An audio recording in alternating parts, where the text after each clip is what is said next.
আসসালামু আলাইকুম ওয়া রাহমাতুল্লাহ।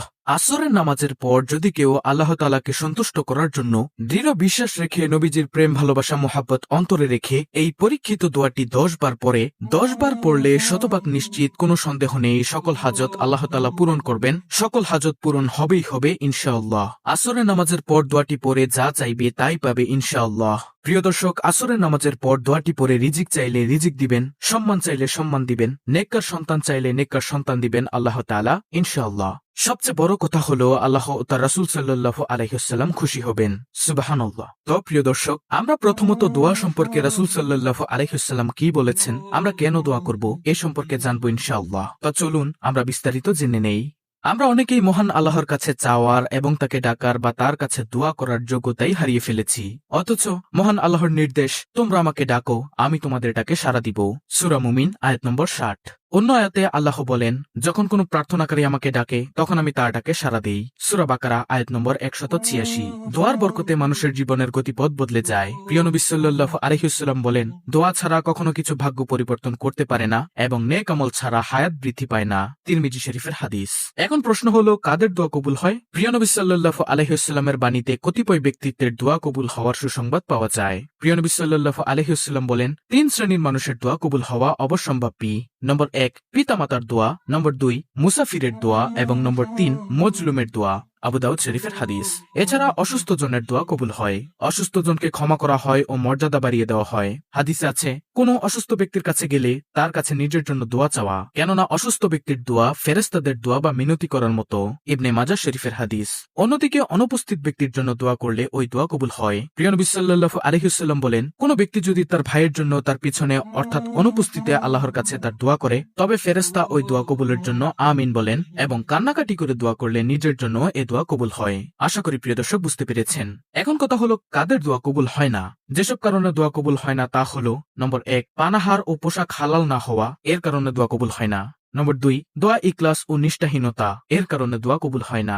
নম্বর 3, রক্তের বন্ধন ছিন্নকারীর দোয়া কবুল হয় না। নম্বর 4, গুনাহ করা ও গুনাহে অবিচল থাকা, এই ধরনের ব্যক্তির দোয়া কবুল হয় না। নম্বর 5, দোয়ায় অমনোযোগী ব্যক্তির দোয়া কবুল হয় না।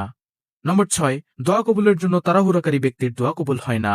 নম্বর 7, সৎ কাজে আদেশ ও অসৎ কাজে নিষেধ না করা ব্যক্তির দোয়া কবুল হয় না, ইত্যাদি। এছাড়া ইব্রাহিম ইবনে আদমান রাহমাতুল্লাহি বলেন, 10টি বিষয়ে তোমাদের অন্তর মরে গেছে, সুতরাং তোমাদের দোয়া কিভাবে কবুল হবে? তো প্রিয় দর্শক, এতক্ষণ পর্যন্ত আপনারা দোয়া সম্পর্কে জেনেছেন। এখন শুনুন কিভাবে আসরের নামাজের পর আপনি এই আমলটি করবেন।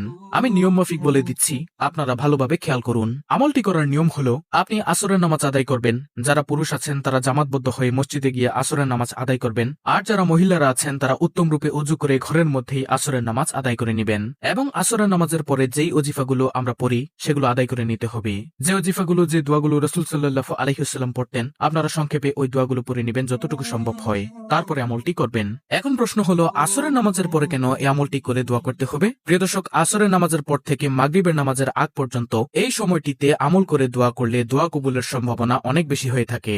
এজন্য আপনারা আসরের নামাজের পরে আমলটি করে দোয়া করবেন। তারপরে নামাজের স্থানে বসে প্রথমে 3 বার দুরুদে ইব্রাহিম পড়বেন, সাথে সাথে 10টি রহমত নাজিল হবে, 10 গুণ সম্মান বৃদ্ধি পাবে, 10টি গুনাহ মাফ হবে এই দুরুদে ইব্রাহিম একবার পাঠ করার কারণে। এভাবে আপনি দুরুদ শরীফ পড়বেন, আল্লাহুম্মা সাল্লি আলা মুহাম্মাদি ওয়া আলা আলি মুহাম্মাদ কামা সাল্লাইতা আলা ইব্রাহিমা ওয়া আলা আলি ইব্রাহিম ইন্নাকা হামিদুম মাজিদ। আল্লাহুম্মা বারিক আলা মুহাম্মাদি ওয়া আলা আলি মুহাম্মাদ কামা বারাকতা আলা ইব্রাহিমা ওয়া আলা আলি ইব্রাহিম ইন্নাকা হামিদুম মাজিদ। হে আল্লাহ, তুমি আমাদের এই দুরুদের আমল কবুল করো। তুমি আমাদের জীবনের সকল গুনাহ মাফ করে দাও, সম্মান বৃদ্ধি করে দাও, নেকি দান করে দাও, আমাদের প্রতি রহমত নাজিল করো। আল্লাহুম্মা আমিন। এভাবে মুহাব্বতের সাথে এবং সম্মানের সাথে নবীজির প্রেম ভালোবাসা অন্তরে রেখে 3 বার দুরুদে ইব্রাহিম পড়বেন। মনে রাখবেন, দুরুদ শরীফ না কবুল হলে দুরুদ শরীফ না পড়লে দোয়া কবুল হয় না, ঝুলন্ত অবস্থায় থাকে। তো মুহাব্বতের সাথে আমাদের প্রত্যেকের উচিত দুরুদ শরীফ পাঠ করা। তারপরে দুরুদ শরীফ পাঠ করার পরে আস্তাগফিরুল্লাহ, আস্তাগফিরুল্লাহ, আস্তাগফিরুল্লাহ। এই ছোট্ট ইস্তেগফারটি 100 বার পড়বেন, বেশিক্ষণ সময় লাগবে না। ইস্তেগফার আমল অত্যন্ত দামি আমল, আমরা সবাই জানি। ইস্তেগফার করলে সকল বিপদ থেকে মুক্তির পথ আল্লাহ তাআলা উন্মুক্ত করে দেন। নবীজি সাল্লাল্লাহু আলাইহি ওয়াসাল্লাম বলেছেন, ইস্তেগফার করলে সকল রকমের পেরেশানি হতাশা দূর করে দিবেন। আমার নবীজি সাল্লাল্লাহু আলাইহি ওয়াসাল্লাম বলেছেন, ইস্তেগফার করলে আল্লাহ তাআলা এত খুশি হয়, অকল্পিত রিজিক আসবে যা আমরা কখনো কল্পনা করিনি। সুবহানাল্লাহ। শুধু তাই নয়, আল্লাহ তাআলাও তো ওয়াদা করেছেন। আমরা সবাই জানি, কিন্তু আমরা ইস্তেগফার করি না, শয়তানের ধোঁকায় পড়ি। শয়তানের ধোঁকায় পড়বেন না, ইস্তেগফার করুন। আল্লাহ তাআলা বলেছেন, ইস্তেগফার করলে আল্লাহ তাআলা গুনাহ মাফ করে দিবেন, সন্তানের প্রয়োজনে সন্তান দিবেন, রিজিকের প্রয়োজনে রিজিক দিবেন, অভাব দূর করে দিবেন, বৃষ্টির প্রয়োজনে বৃষ্টি দিবেন, জান্নাত দান করবেন, জাহান্নাম থেকে মুক্তি দিবেন। তো বেশি বেশি ইস্তেগফার পড়বেন, তাড়াহুড়ো করবেন না, 100 বার আস্তাগফিরুল্লাহ পাঠ করবেন মনোযোগ সহকারে। প্রিয় দর্শক, তারপরে দোয়াটি আপনারা 10 বার পড়বেন, বিশ্বাস রেখে পড়বেন যে আমার নবীজি কসম করে বলেছেন দোয়া কবুল হবেই হবে। দোয়াটি হলো ইসমে আজম। আমরা সবাই জানি, ইসমে আজম দোয়া করতে দেরি আল্লাহ তাআলা দোয়া কবুল করতে দেরি করেন না। এই ইসমে আজমটি 10 বার পড়বেন। ইসমে আজমটি হলো আল্লাহুম্মা ইন্নী আসআলুকা বিআন্নী আশহাদু আন্নাকা আনতাল্লাহু লা ইলাহা ইল্লা আনতাল আহাদুস সামাদুল্লাযী লাম ইয়ালিদ ওয়া লাম ইউলাদ ওয়া লাম ইয়াকুল লাহু কুফুয়ান আহাদ। এটি হচ্ছে ইসমে আজম।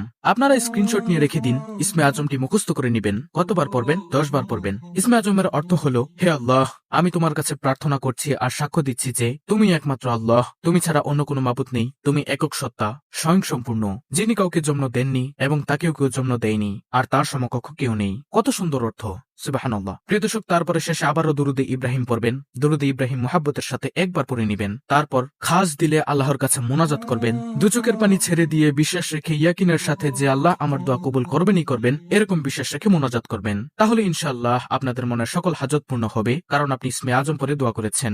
এই ইসমে আজমই আপনারা 10 বার পড়বেন মোনাজাতের আগে। প্রিয় দর্শক, ভিডিওতে যেভাবে নিয়ম বলে দিয়েছি, আপনারা যদি না বুঝে থাকেন, ভিডিওটি আবার দেখে নিয়ম অনুযায়ী আমলটি করবেন, তাহলে ইনশাআল্লাহ আশা করি আপনি আমলটি সহিভাবে করতে পারবেন। তো এই ছিল আমাদের আজকের ভিডিও, অত্যন্ত গুরুত্বপূর্ণ একটি ভিডিও, ইসমে আজমের ভিডিও।